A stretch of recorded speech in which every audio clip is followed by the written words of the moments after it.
So when you started all this, what kind of problems did you face and you still face? And how do you overcome those problems?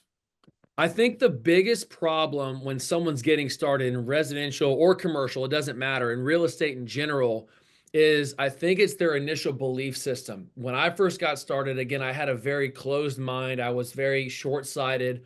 I was a baseball player, so I was only focused on my outputs that night in the game, right? Like nothing tomorrow mattered, nothing last night mattered. It's only where I was today. And so I had this very narrow, short-sighted approach. And it's basically a lot of how you think. You've probably heard the book Napoleon Hill, Think and Grow Rich.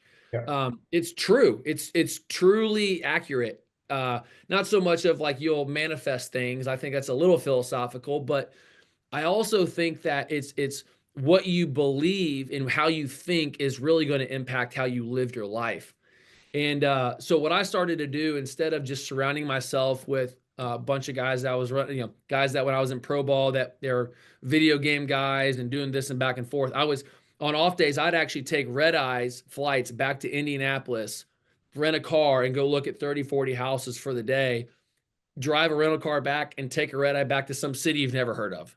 Like I just Mm. was, I told myself if I'm gonna, I believe I'm gonna make it. I believe I'm gonna be a big league baseball player. But if I'm not, I will refuse to be a loser. I'm just not gonna end up just hanging out and floating around. So I think the biggest thing that can hold people back is the way that they think first.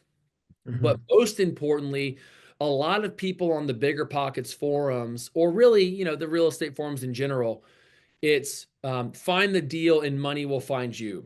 I've kind of taken the opposite approach and I've focused on assembling my team, meaning I want to talk to my bankers, my brokers, my accountants, my attorneys, my leasing guys, my contractors, all the guys that are around me.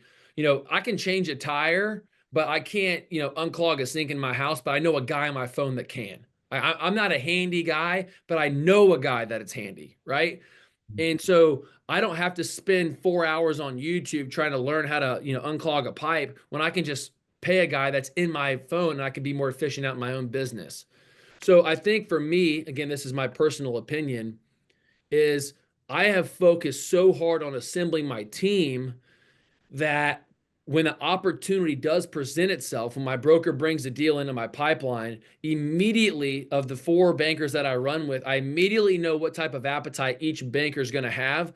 I immediately know the cost of what the rent's going or the cost of rehab is going to be because I've got my contractors. I know exactly how much the leasing commission is going to be because my broker lets me know what the cost, what the market rent is. Like basically I've got every single piece dialed in, so I'm able to be that much more strategic and precise and then be more accurate when I make decisions, so I don't have to dance around and keep adjusting the scope on the rifle. I can pull the trigger to hear the gun go off. So for me, instead of thinking about like looking at deals on Zillow and trying to dance around Redfin or on Facebook Marketplace. Instead, I am focusing on my team, building Mhm. out, making sure everybody else gets paid, and therefore everything starts to inflow to me versus flow away from me, if that makes sense. Yes, yeah, definitely.